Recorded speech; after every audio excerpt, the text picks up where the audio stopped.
Hola, mi nombre es Eliasib David y estoy muy contento por grabar este video porque me acompaña aquí mi amada madre.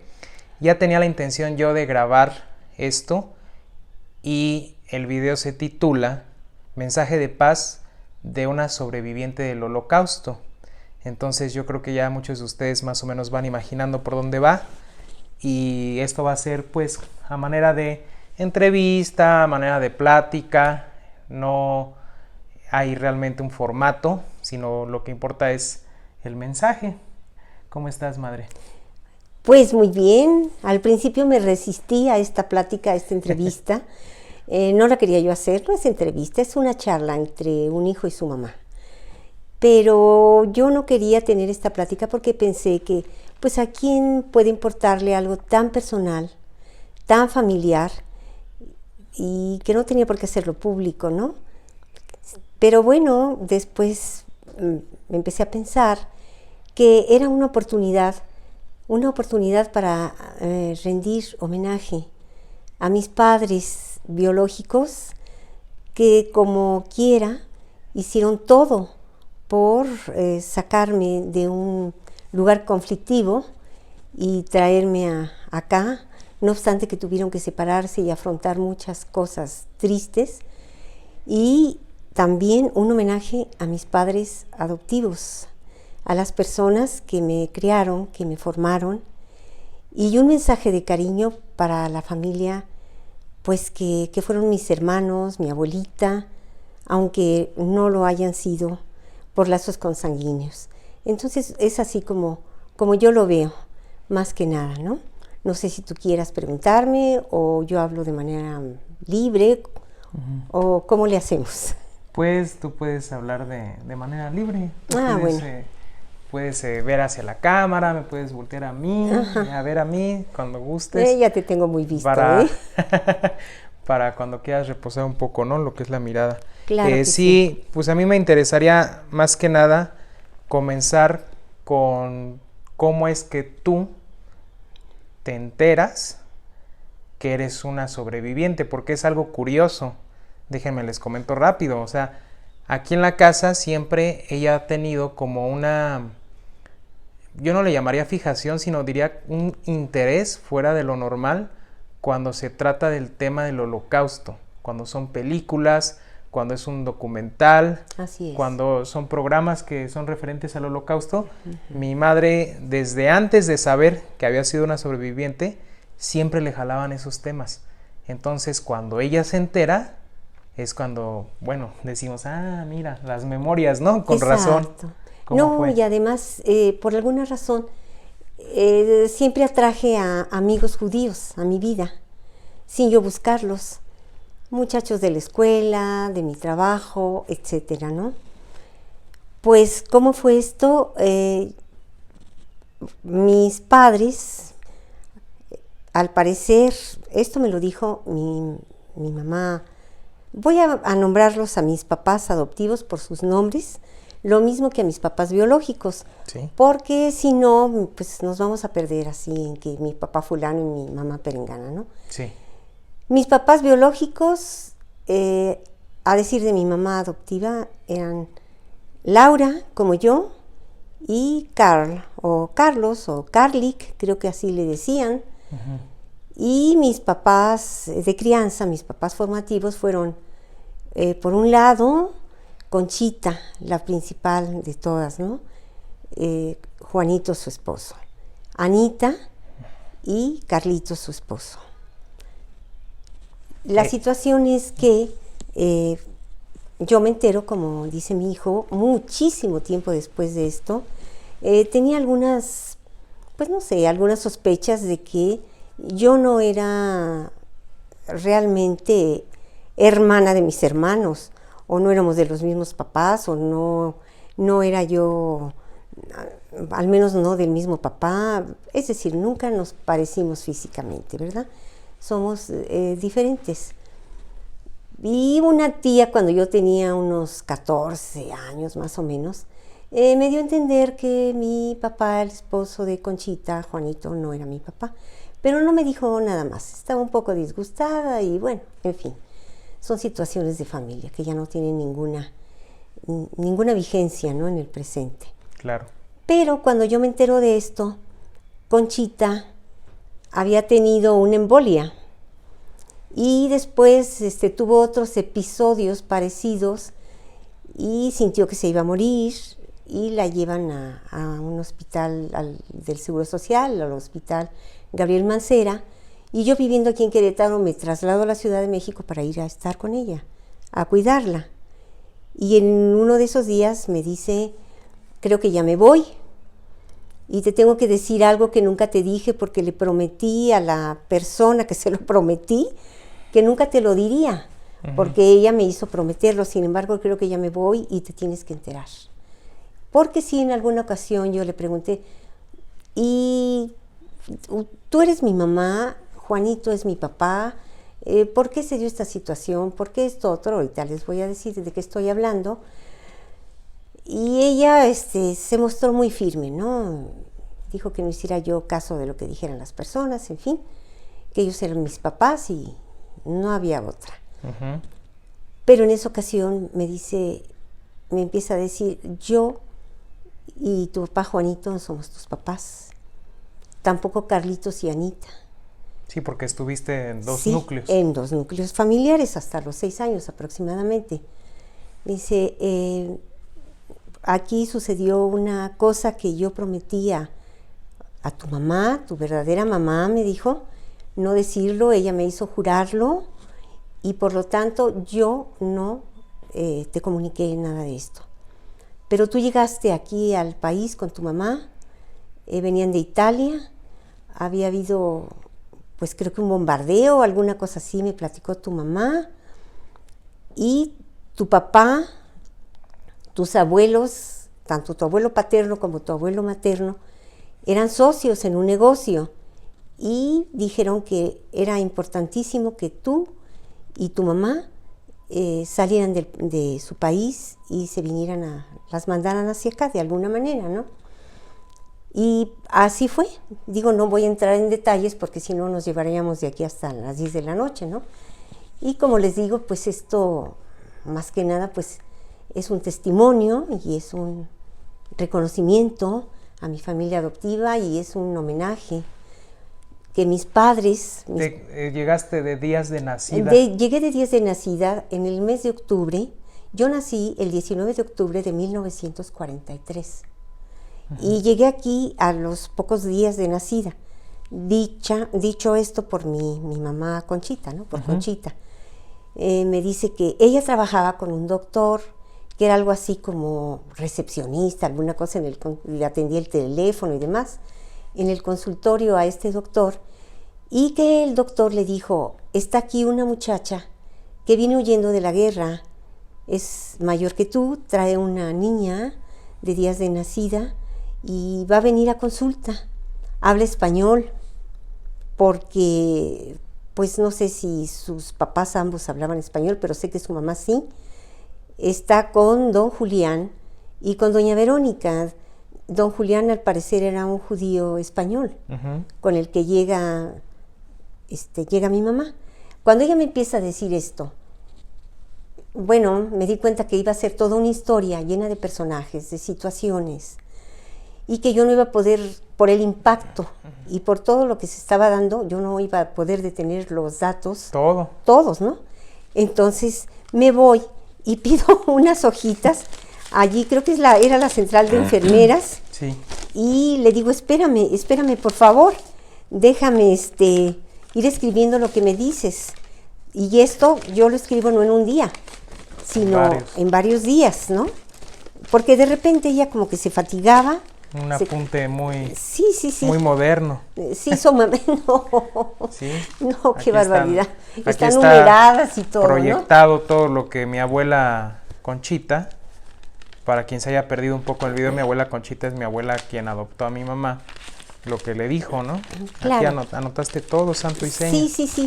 Esta parte de la vida de Conchita, que no es eso lo que vamos a referir, ni estaría yo autorizada para hacerlo, ¿verdad? Ni mucho menos. Más bien es cómo llego yo aquí. Claro. Cómo me conoce Conchita, cómo conoce a Laura, o sea, a mi mamá biológica. Se conocen, Conchita tendría unos 18 años, Laura unos 24 más o menos. Se conocen y simpatizan inmediatamente. Inmediatamente simpatizan y Laura le dice que va a estar unos días en casa de estos judíos, amigos de su mamá de ella, en lo que ella consigue una casa en renta y al parecer también un trabajo. Sí, va a entrar a dar clases, no sé exactamente a dónde. Parece ser que el señor, don Julián, ya le tenía un trabajo. Y le dice que Conchita, cuando ella ya tenga casa, o sea, Laura, que se vaya a vivir Conchita con ella. Okay. Para que Conchita esté conmigo en el día y ella se pueda ir a trabajar, porque trae algún dinero, pero no trae mucho dinero. No sabe si se va a dificultar el que mi papá le mande dinero, si mi papá se va a venir, si a final de cuentas ella se vaya a ir a regresar conmigo.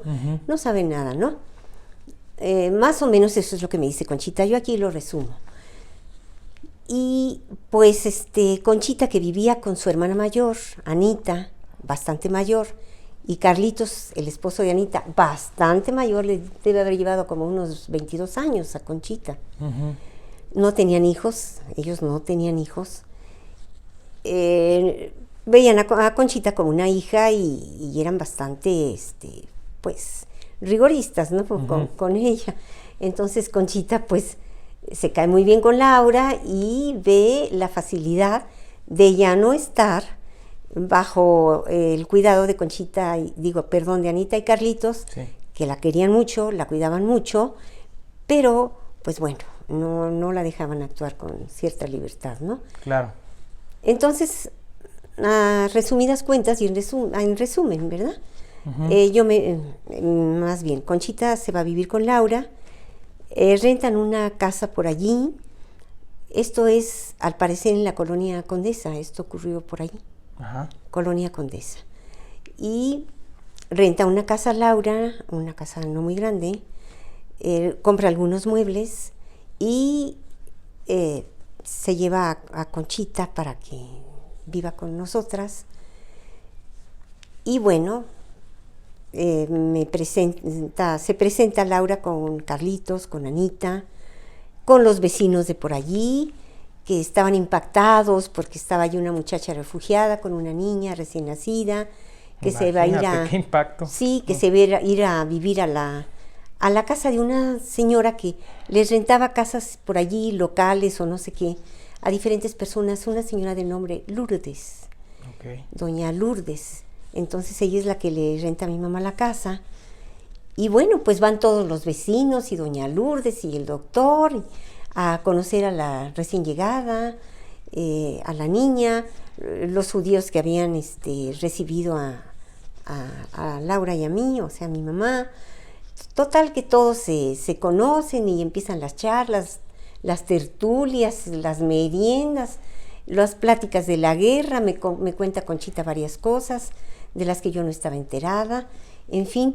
Y para ella es como el inicio de una película en su vida.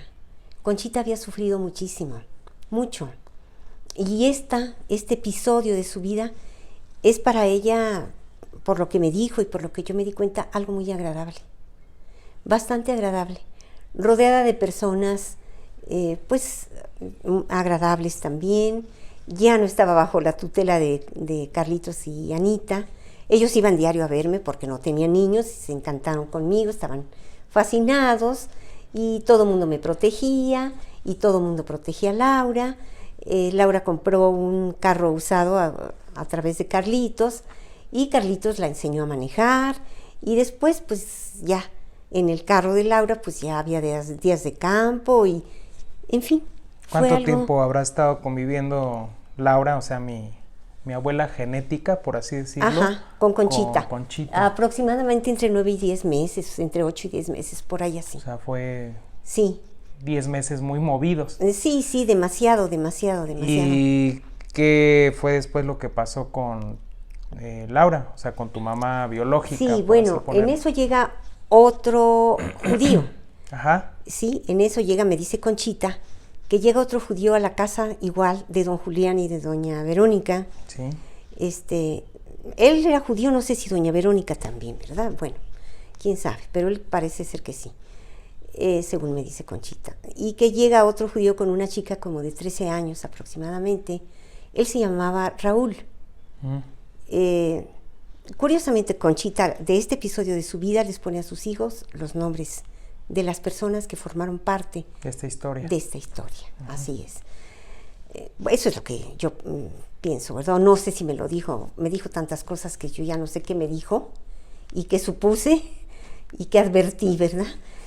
Entonces, bueno, pues llega Raúl y le dice, ya tendría yo como 9 meses, no sé, por ahí así, y le dice a Laura, ese Raúl muy, claro, mi mamá lo conocía bastante, trabajaba con mis abuelos, y le dice que iban de no sé dónde a no sé dónde, allá en Italia. En Italia. Exactamente, en Roma específicamente. En Roma.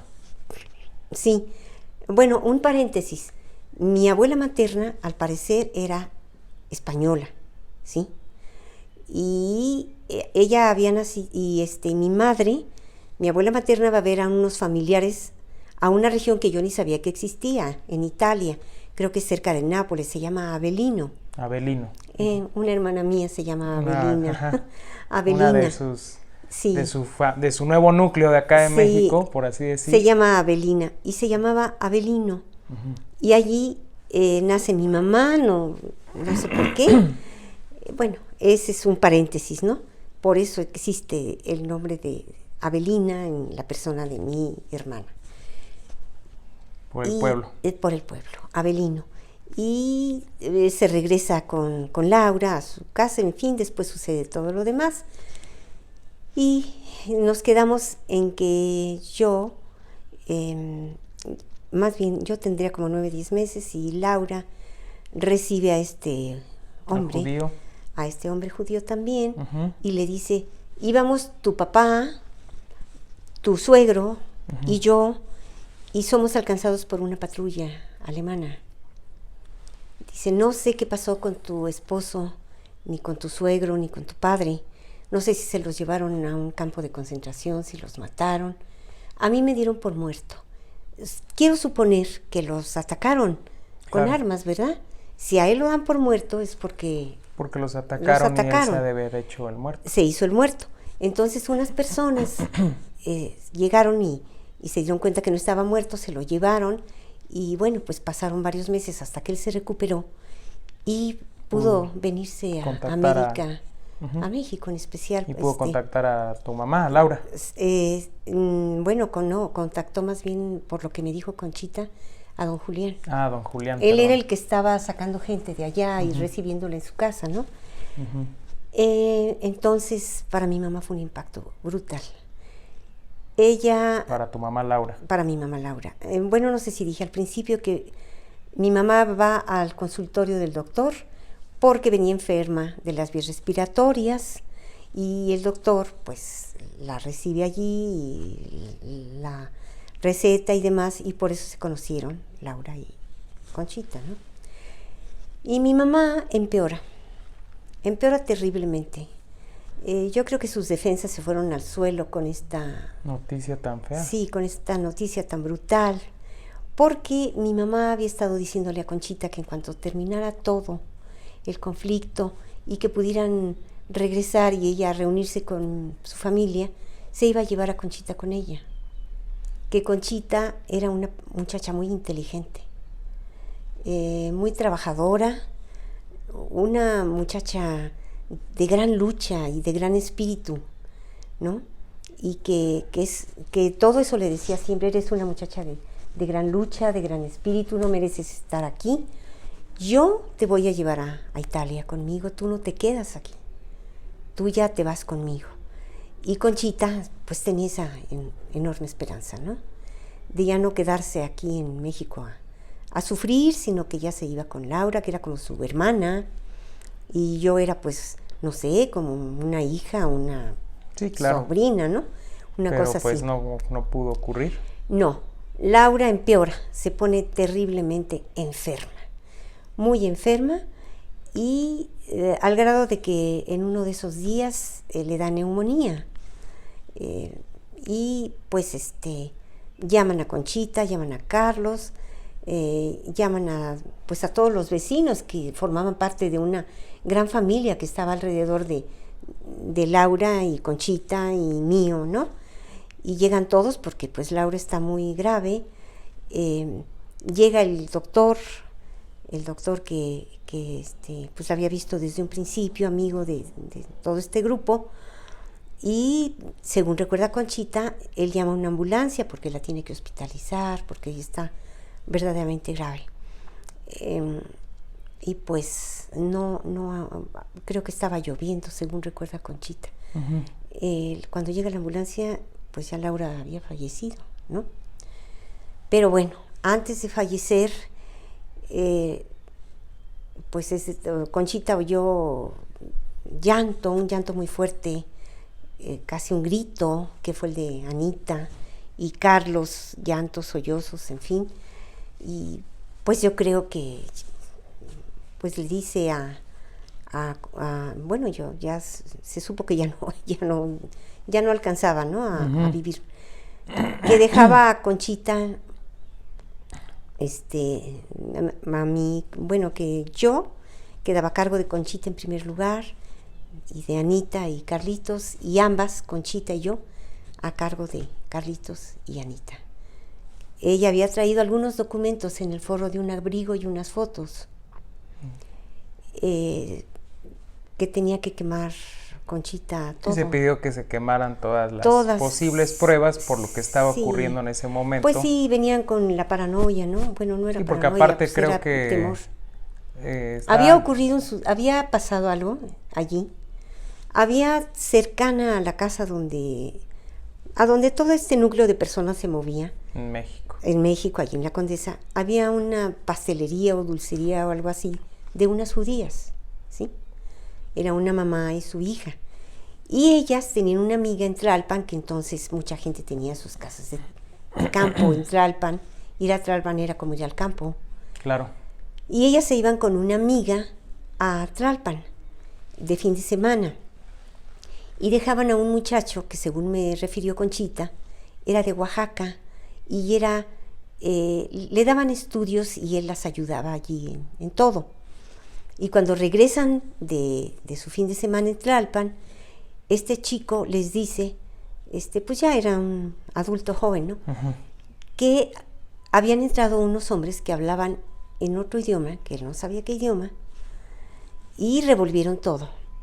Y que lo único que hizo fue subirse hasta la azotea y esconderse en los tinacos. No sé cómo se escondió, entre dos tinacos, se metió al tinaco, quién sabe, ¿no? Uh-huh. Que porque le dio mucho miedo, que estaban revolviendo todo. Llegan la señora, ahora verás, creo que aquí lo tengo. La señora se llamaba,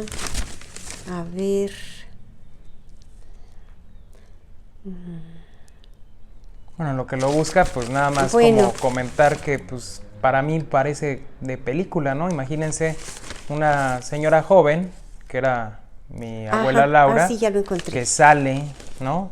Huyendo por todo el conflicto que se empieza a desatar, o que ya estaba más bien desatado, con una niña de días de nacida, y llega aquí a México con neumonía, y gracias a que sabe español, puede empezar a interactuar con el doctor, ¿no? Y el grupo. Y el grupo en el que empieza como a desarrollarse toda esta historia, y que mi madre, pues, de días de nacida, pues llega a otro país causa de esta crisis. Y es curioso cómo algo que, pues, por un lado es una tragedia, porque para mi abuela Laura, pues, es una tragedia el hecho de tener que huir con su hija a otro país por un conflicto bélico, y estando en este país enterarse de que su familia lo más probable es que, si fue alcanzada, pues ya no iba a tener un final feliz, ¿no? Como quien dice, o sea, o fue asesinada o fue llevada a un campo de concentración, y cómo es que eso trágico le representa algo positivo esa pieza trágica se embona con una pieza positiva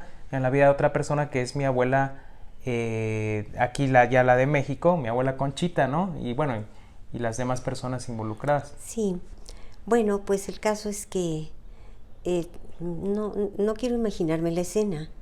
No. Dice Conchita que todos lloraban, todos se abrazaban y había ocurrido esto de que habían llegado estas personas a la pastelería de esta señora. Ya me acordé. Bueno, ya vi que ella se llamaba Selma. Selma. Y su hija se llamaba Ruth.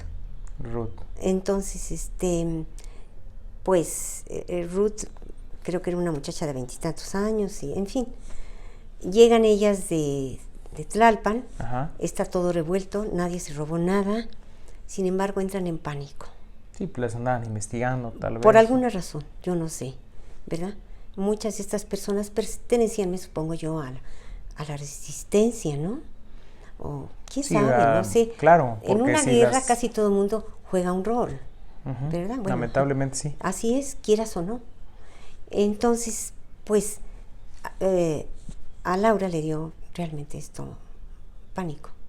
Sí, claro, y por eso bajan su sistema inmunológico y de la enfermedad ya no sale y muere, ¿no? Y viene esta escena que dices de llanto, donde todos se están abrazando y demás. Entonces ella, digamos, al haber ocurrido esto en la casa de la señora Selma y su hija Ruth, las dueñas de la dulcería o pastelería, de que fueron estos hombres, pues entonces Laura se pone en estado de alerta, me imagino. Ah, claro. ¿Sí? Por eso pide que se queme cualquier prueba, evidencia, sí, foto. Exacto. ¿Por qué? Porque, pues ya, imagínense ustedes en ese escenario, ¿no? En donde se enteran que ya buscaron a unas personas y que les hacen todo un desorden tratando de encontrar algo, y que hay ya esta cuestión de que alcanzaron a tu familia, de que probablemente la mataron o la llevaron a los campos de concentración, ¿sí? Pues evidentemente, pues, ¿qué haces? Aparte de entrar en pánico, tienes que actuar, y de esa manera de actuar es tratar de no dejar ni rastro alguno de que vienes de refugiado, vienes huyendo de allá. Deja atrás toda evidencia, borra toda evidencia, ¿no? Quemen todo, desaparezcan todo y cámbiense de aquí. ¿Sí? Laura y la niña, Laura, yo también soy Laura, se van con Conchita y Carlitos. Y Carlitos, cámbiense de casa y no regresen al barrio nunca. Es lo que les dice. Es lo que les dice, ¿verdad? No vuelvan, nunca. No busquen a nadie, ni a doña Lourdes, ni al doctor, ni a fuera el micrófono. No, perdón. A nadie. Y eso es lo que se hace. Conchita recuerda que había un patio trasero y allí pone las fotografías y pone documentos y lo que había traído Laura en el forro del abrigo, ¿no? Y lo quema todo, le pone alcohol y lo quema. Y rápidamente reúne mi ropa, mis cosas y los muebles y el coche se le quedan a Raúl. Y toda esta historia que se omitieron muchos detalles, porque literalmente muchos. Son 7, 8 páginas. Sí, no, y aquí hay otras. Todo eso, pues ella se entera, pues a raíz de que mi abuela iba a... creía que iba a morir. Exacto. Entonces, a pesar de que le había jurado a mi abuela de México, Conchita, a mi abuela, vamos a llamarle refugiada, Laura, que le había pedido que jurara, ¿no? Le había pedido Laura a Conchita que jurara que no iba a decir, pues yo creo que fue un peso muy grande, que quería liberarse de algún modo. Claro. O viendo que ya no pasó nada posterior a esos eventos, obviamente, claro, ya no había un riesgo en contarlo, ¿no? Exacto. Entonces... No, y sintió que tenía un compromiso, ¿no? Porque yo en 2 ocasiones le pregunté, incluso cuando mi esposo me conoció y que conoció a mi familia, me dijo, ¿por qué tú no te pareces? Tus hermanos sí tienen algo de común entre sí, ¿no? Sí, y le hacía bromas, porque había un tío que tenía como algún rasgo, ¿no? En común. Algún rasgo, o sea, tratando como de hacer encajar de que sí podrías pertenecer genéticamente a No, nunca lo aceptó. Es curioso, pero no, nunca lo aceptó. Y luego empezó a investigar tu papá con los familiares de Conchita, y uno decía una historia y otro decía otra, todos querían tener Participación. sí, participación y las primicias de la historia, ¿verdad? Pero pues nadie sabía nada, esa es la verdad. Conchita es la que sabía todo y no lo había dicho hasta que se cerró. Te contó todo a ti. Y bueno. Exactamente. Entonces, bueno, sucede esto, ellas regresan, es decir, Laura y yo regresamos a casa de Carlitos y Anita, se cambian de casa, ellos también, según me dice Anita, se cambian de casa, se van a la colonia San Rafael, vivían en otro lado, y se van a la colonia San Rafael. Y bueno, pues allí empieza otra historia, porque entonces Conchita, no sé, creo que ya conocía a Juanitos, que fue su esposo toda su vida, o lo conoce en ese ínter, no sé. El caso es que empieza una vida con Juanito, Conchita, y Carlitos y Anita, que no tenían hijos, pues se hacen cargo de mí.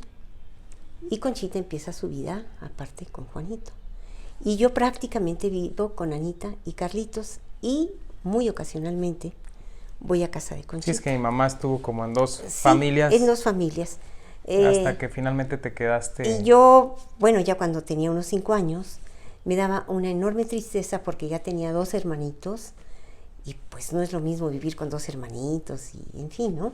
A estar solita con 2 adultos, que en este caso eran Conchita, Anita y Carlitos, que me adoraban, me dieron lo que pudieron, bueno, se preocuparon mucho por mí, pero vivía solita.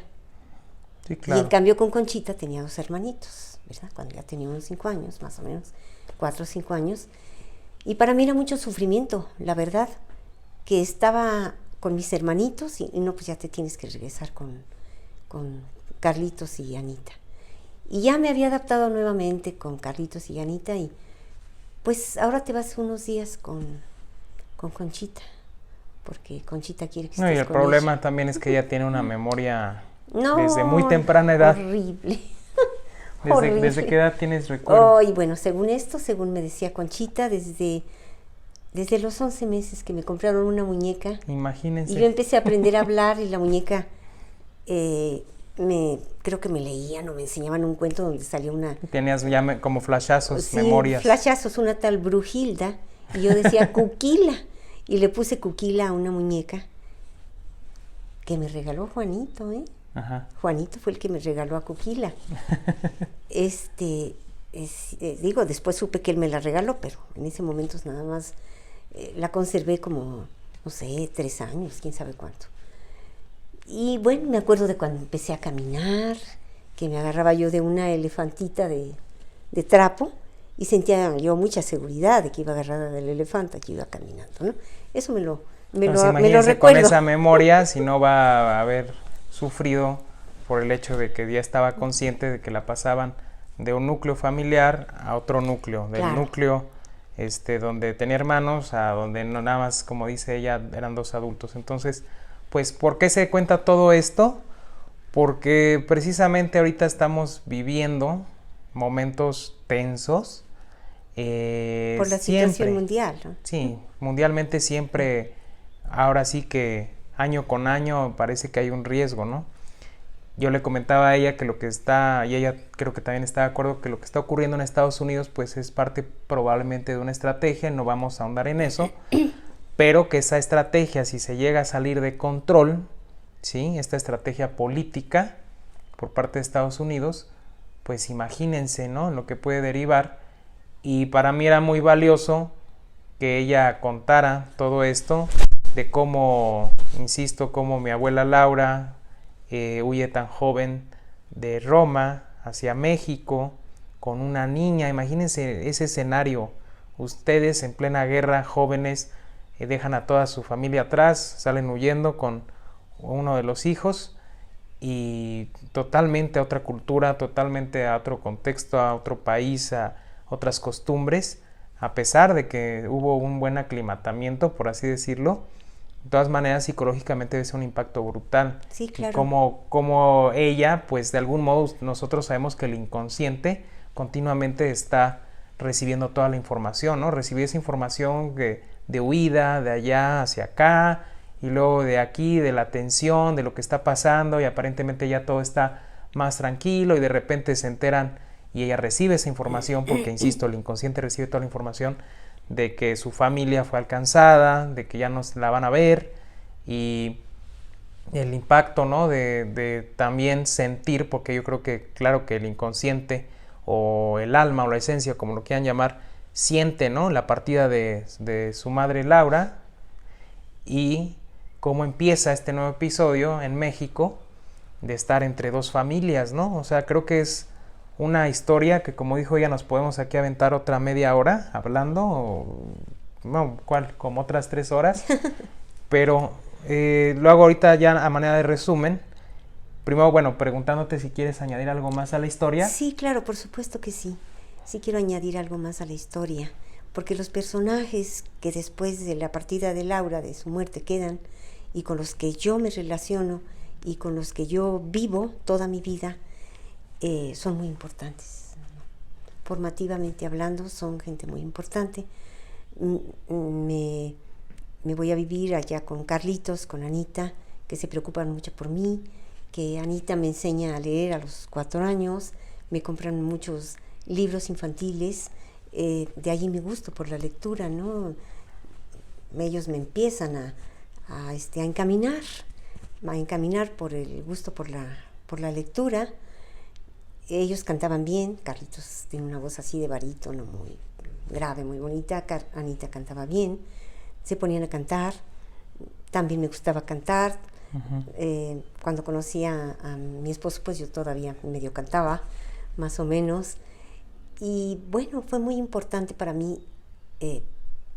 Estaba yo próxima a cumplir 6 años. Para mí era de verdad, de mucho sufrimiento estar con mis hermanitos y que me tenía que ir con Anita. Ya estaba con Anita y Carlitos, y bueno, pues ahí más o menos ya me había adaptado nuevamente, y otra vez acá con Conchita. ¿Por qué? Pues porque Conchita quería tenerme con ella, sí, pero pues tenía 2 niños, y todas estas personas que me rodearon, Carlitos, Anita, Conchita, Juanito, eran personas de pocos recursos. Y no obstante sus pocos recursos, recibí muchísimo de ellos. Y ya estaba próxima yo a cumplir 6 años, cuando Anita, que había estado muy enferma, se la llevan de emergencia.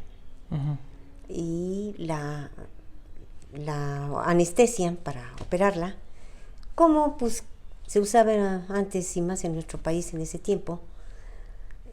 No sabían que estaba mal del corazón y se quedó en la anestesia, ¿verdad? No era la anestesia adecuada, etcétera. No volvió de la anestesia y se muere. Entonces, pues yo me quedo sin una de mis mamás, y Carlitos se queda sin el amor de su vida, su compañera, su maestra, su todo. Una mujer de lo más piadosa que te puedes haber imaginado, bondadosa, generosa. No tienes idea así el número de personas que fueron a su funeral. En ese entonces pues se velaba a las personas por lo general en las casas, ¿no?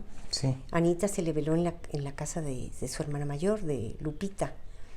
Y pues las personas del mercado alquilaron un camión del mercado San Cosme para ir todos a despedirla, darle su último adiós. Era una montaña de flores. Cuando la fueron a dejar al panteón era demasiada la gente, mucho, porque ella era una persona muy generosa, muy buena, y trató de enseñarme muchas cosas, ¿sí? Ella me hablaba de la bondad, de la moral, de la ayuda a otras personas. Ella ayudaba a muchas personas, en fin, pues me dejó una gran herencia, desde luego, ¿no? Y como te digo, me enseñó a leer.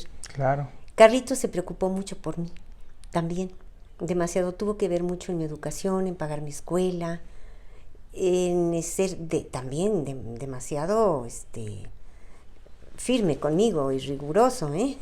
Sí, me imagino. No sabes. Pero bueno, todo eso me hizo mucho bien. Y pues viví un año con él todavía y mi abuelita, la mamá de Conchita, nos fue a cuidar a ambos para que Carlitos el primer año de la ausencia de Anita no se quedara solo, porque estaba verdaderamente enloquecido por la ausencia de su esposa, ¿no? Pero pues no pude durar más que un año, ya tenía yo que entrar a la escuela y, en fin, ya me fui a vivir definitivamente con Conchita. De repente vivía con mi abuelita cuando Conchita se cambiaba de casa y la escuela me quedaba lejos, ¿verdad? Entonces, y si me quedaba más cerca de mi abuelita y mi tía Lupita, pues allí vivía. O sea que pues yo me acostumbré a andar de aquí a allá. Y ya me regreso a vivir con Conchita, una maravillosa persona. Para mí fue una madre excelente. Hizo todo lo que pudo por mí, por mis hermanos, con sus pocos recursos, con su poca preparación, pero sí era una mujer muy inteligente. Juanito, un buen hombre, un hombre decente, jamás me agredió, ni de palabra, ni de ninguna manera. De pocas palabras, un hombre de pocas palabras, pero un buen hombre. Entonces quiero decir que yo fui una mujer afortunada, que a pesar de que llegué aquí con mi mamá en las condiciones en las que llegué. Y que perdiste a toda tu familia biológica. A toda mi familia biológica, que sabrá Dios si existan algunos, anduvimos medio investigando, pero bueno, no llegamos a ninguna conclusión. No, nada. Fui acogida por gente buena, por gente cariñosa, por gente pues moral, gente de trabajo, y tuve pues a mis hermanos, ¿verdad? A la fecha me llevo muy bien con 2 de ellos, con los otros pues hemos estado un poco distantes, pero yo creo que pues con el tiempo vamos a estar todos juntos. Quiero eso, yo lo deseo realmente. Siempre me llevé muy bien con ellos. Y también son gente buena, son gente también trabajadora. Y con mi hermana Lina y mi hermano Juan me llevo muy bien. Nos hablamos por teléfono y bueno, yo les hablo a ellos, Lina me habla a mí, yo le hablo. En fin, creo que por alguna razón, pues muy oculta, muy especial, llegué yo aquí. Creo que algunas cosas no son tan fortuitas como uno lo cree, ¿no? Que algunas cosas tienen que darse, tienen que acomodarse para que ocurran otras. Pueden parecer muy crueles en un principio, quizá, ¿no? Dice, esto es muy cruel. Pues sí, es muy cruel que ocurran guerras que separen a las familias, que haya desplazados como todos los que ha habido en Siria últimamente, ¿no? Que haya refugiados que lleguen en pésimas condiciones. Nosotras no llegamos en pésimas condiciones, pero bueno, no llegamos de vacaciones a Acapulco, ¿verdad? Tampoco. Pues no. Sí, no.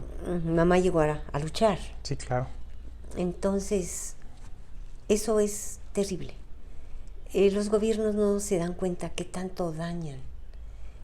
Qué espantoso es eso en aras del poder y de la codicia. No. Y si se dan cuenta, pues no les importa, ¿verdad? Claro.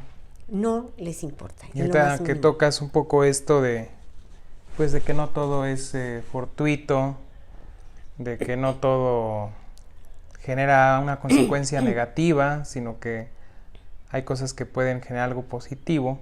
Ya para finalizar el video, para no aburrirlos, no creo que se hayan aburrido. Yo creo que estuvo bastante interesante.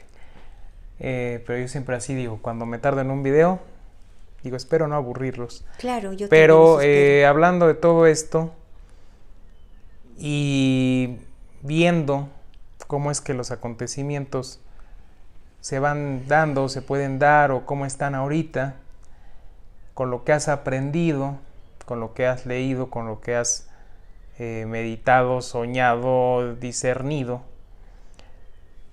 ¿tú qué le podrías decir a la gente, o qué me podrías decir a mí, pero que sea un mensaje global, sobre el hecho de que nosotros, lejos de estar en una impotencia, lejos de estar en un enojo, ¿cómo podría la gente aportar su semilla hacia los sucesos colectivos, como por ejemplo vienen siendo todas estas tensiones actuales?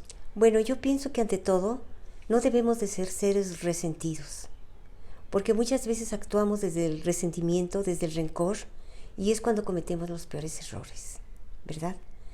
Yo creo que tenemos que estar muy conscientes de que no somos este cuerpo, sino que somos mucho más que este cuerpo, que hay algo dentro de nosotros que ha estado allí eternamente, que ustedes pueden llamarle como quieran, pueden llamarle la energía, Dios, espíritu, como ustedes quieran llamarle, pero eso es lo verdadero, eso es lo eterno, eso es lo que no puede ser mancillado ni alterado, no puede pasarle absolutamente nada. Ese, vamos a llamarle así, espíritu, desde allí tendríamos que funcionar, desde allí tendríamos que actuar. No desde el ego, que nos dice que seamos resentidos, encolerizados, iracundos, que no ayudemos al de junto, que seamos egoístas.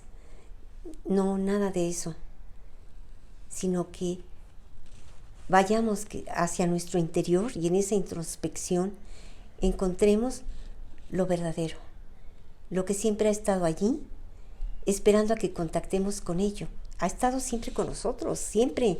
No podemos sacarlo de nosotros porque es lo que nos ha movido, incluso desde antes de empezar a formarnos en el vientre de nuestra madre, desde antes ahí estaba. Y sin embargo nosotros no hemos querido oír el llamado. No queremos oír el llamado. Yo le decía a mi hijo que escuchaba un video de un psicólogo, un doctor, que es quien me gusta mucho escuchar sus videos, que habla de una naranja, y un jovencito le pregunta a un jovencito muy listo, muy inquisitivo, el jovencito le pregunta: oye, ¿tú por qué crees que esta naranja tiene jugo de naranja? ¿Por qué no tiene jugo de toronja o de guayaba o de pera o por qué de naranja? Y el niño dice: bueno, porque eso es lo que tiene adentro, ¿no? Uh-huh. Dice: entonces cuando nosotros actuamos con ira, con resentimiento, con maldad, con falta de amor, eso es porque eso tenemos dentro.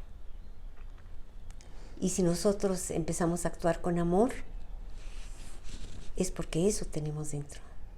Y entonces cada quien podría elegir qué esencia es la que va a sacar. Exactamente. Si la del ego, que es la que tiene el resentimiento, el enojo, todo eso, ajá, o la del espíritu, que es la que tiene la bondad, las virtudes, la compasión. Bueno, todo esto son expresiones del amor, que es el bien supremo. Si elegimos actuar desde el bien supremo, que es el amor, este mundo va a ser una maravilla. Vamos a recuperar el paraíso perdido.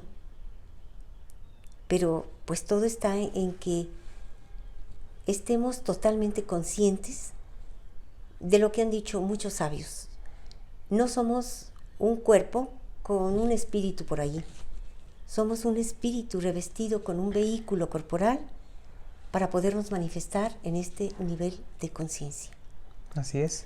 Cuidemos ese cuerpo, que es nuestro vehículo corporal. Hay que cuidarlo, ¿sí? Porque en él nos movemos.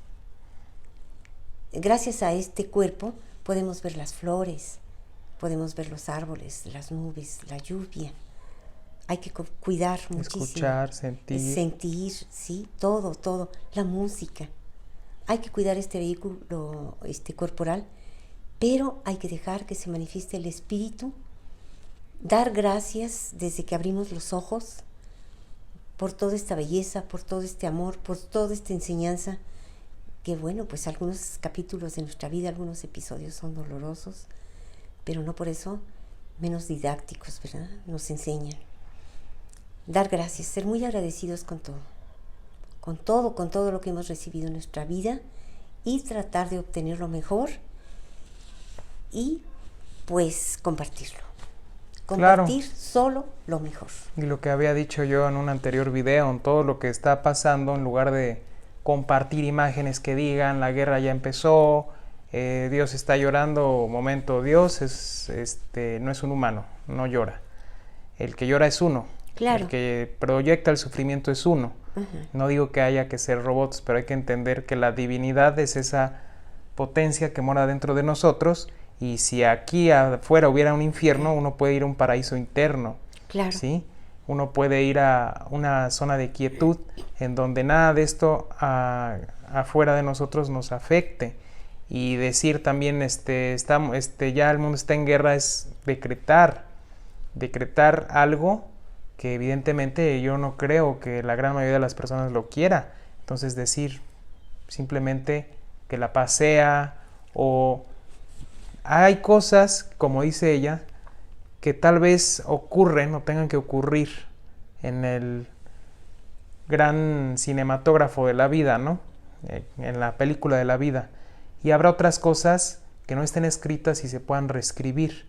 Creo que como colectivo que somos, podemos reescribir algunas cosas, no por querer huir del sufrimiento, no por querer huir de lo didáctico, aunque sea negativo, sino por darnos cuenta de que si dentro de nosotros está ese espíritu que no sufre, que de él se desprenden cualidades como el amor, la seguridad, la confianza, todo ello, pues simplemente nosotros desde esa potencia creativa empezar a reescribir ciertas memorias existentes, ¿sí? Desde esa divinidad interna o desde esa luz interna o desde ese, vamos a llamarle, pues nivel alto de la conciencia, para quien no crea nada de estos términos.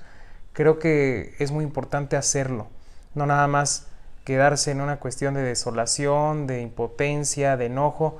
O sea, yo la veo a ella y no veo que tenga un grado de resentimiento, por ejemplo, hacia Hitler, ¿no?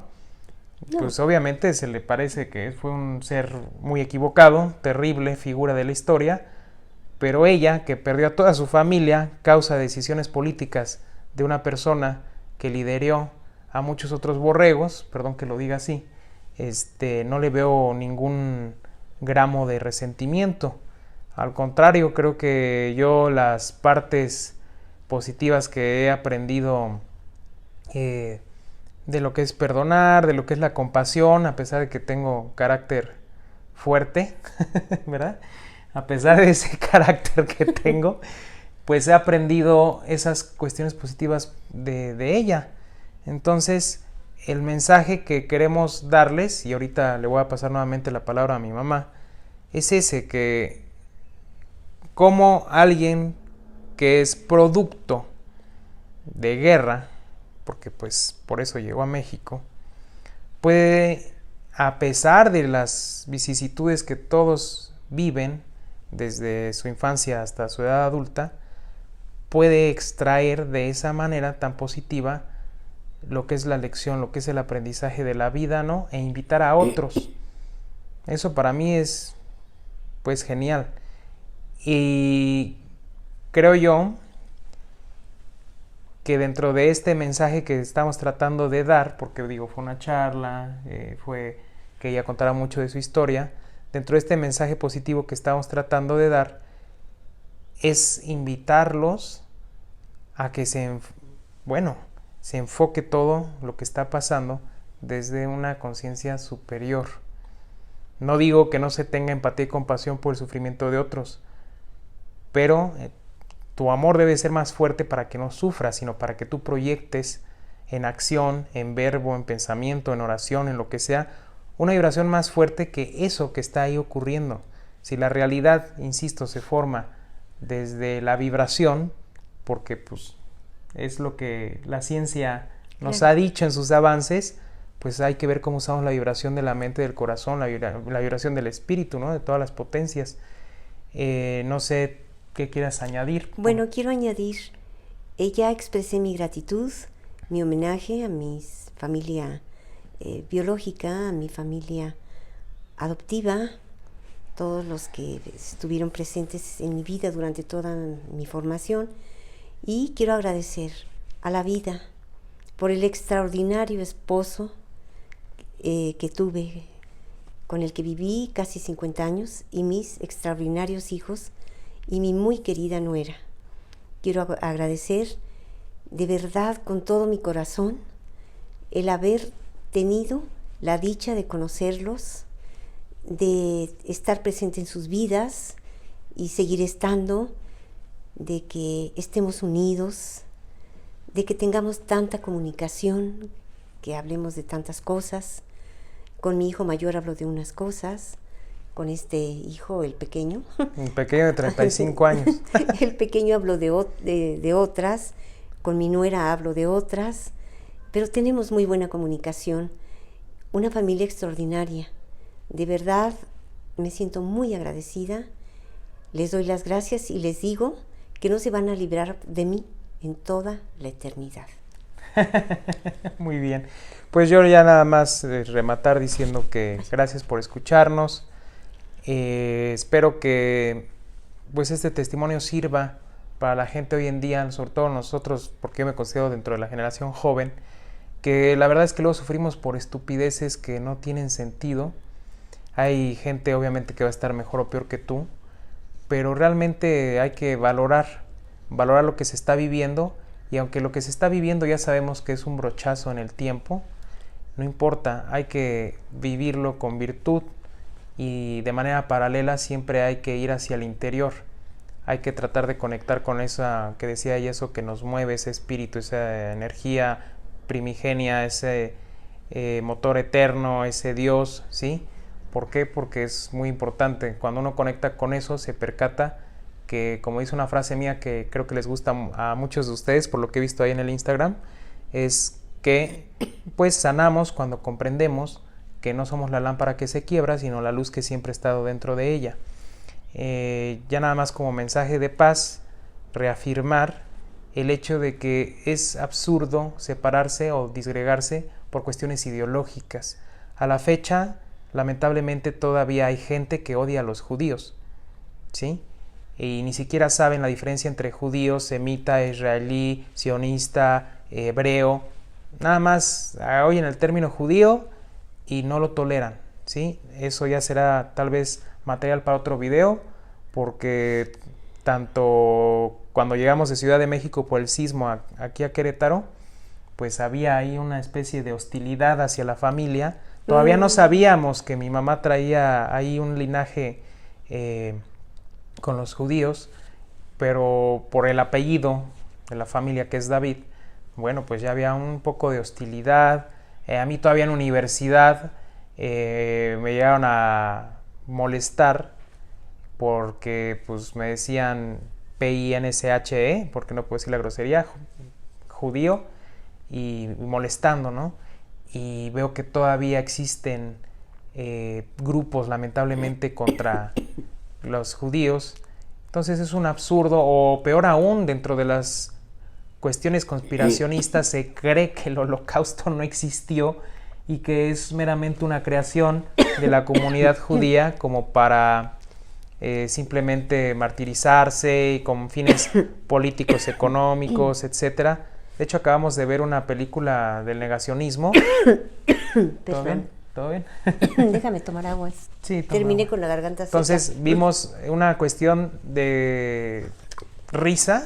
Pues a mí me da risa, es irónico como en la película, porque es basada en hechos reales, pues se muestra que historiadores, un historiador, o se decía a sí mismo historiador, porque no era historiador, trató de dar todas las pruebas suficientes para decir que no había existido los campos de exterminio, etcétera, como inclusive, ¿no? Existe en épocas modernas todavía esta cuestión de negar tragedias, cómo sigue existiendo discriminación, etcétera.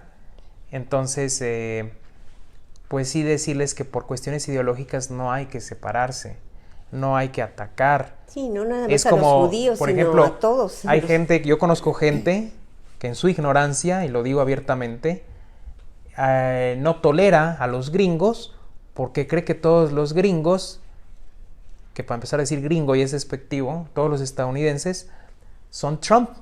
Una cosa es que tú no estés de acuerdo con Donald Trump, ¿sí?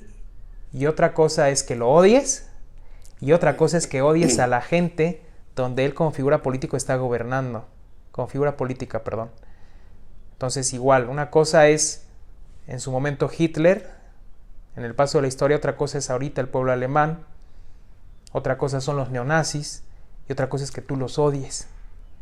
Igual, una cosa es el sionismo, otra cosa son los judíos, y otra cosa es que tú seas antisemita, porque bueno, aunque los semitas vendrían a ser los descendientes de Sem, hablando un poco de historia, el término antisemita sí tiene que ver con esa hostilidad o ese rechazo hacia lo que es el judío, ¿no? En general.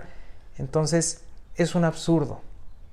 Es un absurdo que eso ya siga existiendo. La verdad es que hay que conectar un poco con el amor y hay que conocerse uno mismo, porque todas las personas que están siendo partícipes de causas violentas, no importa que aboguen por la paz, o de causas violentas que están abogando por más violencia y disgregación, es porque dentro de ellas no han encontrado su divinidad, sus potencias, su virtud, su alma.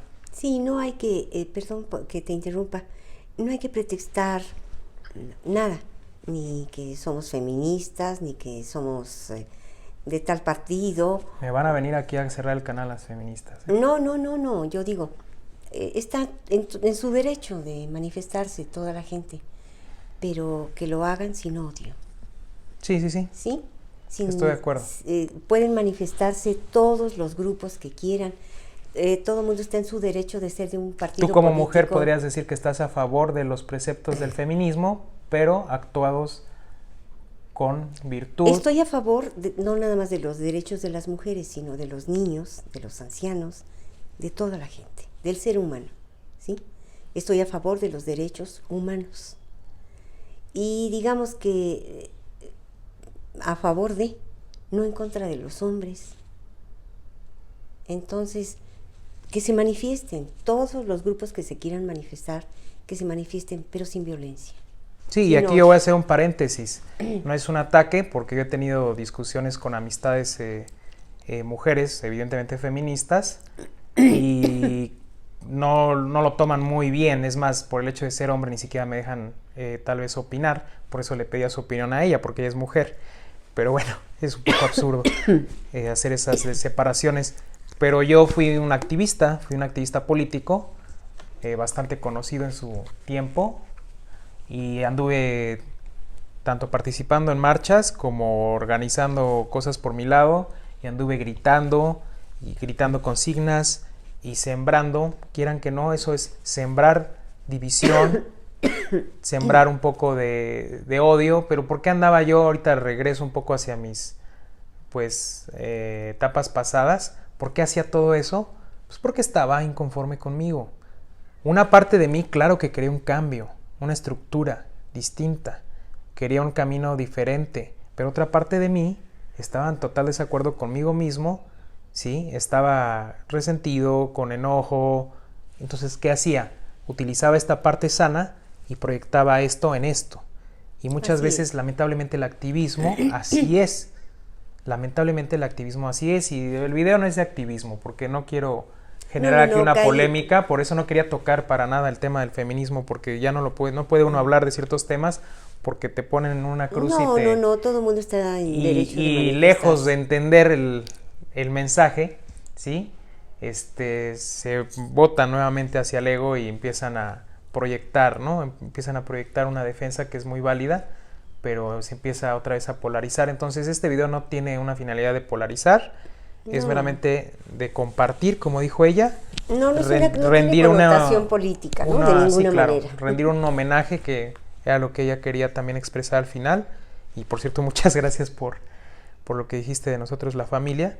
Y finalmente, pues el mensaje que dio hace rato ella es muy importante, ¿no? A lo que nos invitaba, y creo que también les va a ser de utilidad el mensaje que les doy yo. Entonces, no sé si quieras decir algo más o terminamos. Bueno, yo por mí ya no tengo nada más que decir, sino recalcar que de ninguna manera esta pequeña charla tiene una connotación política, ni queremos aprovechar la coyuntura para expresar con lo que no estamos de acuerdo, no. Estamos a favor de todo lo que sea paz, de todo lo que sea amor, armonía, bienestar, ¿sí? Compartir. estamos yo, y creo que tú también, y esta familia y muchas personas, estamos a favor de todo ello. No estamos en contra de. Sí, Sí, eso le por aprendí favor. a ella, desde la misma programación neurolingüística. Mejor decir, estoy a favor de la paz, a estar en contra de la guerra. Lo mismo que dijo Todos los sabios la Madre Teresa, ¿no? Creo de que fue. todos los tiempos lo han dicho. Entonces, yo con eso tal vez me despido diciendo que estoy a favor de todas las causas que enaltezcan el alma, las emociones, la mente, que hagan que el ser humano se eleve por encima de su condición, y no estoy en contra de nada. Muchísimas gracias, les agradezco mucho su atención. Gracias, que estén muy bien.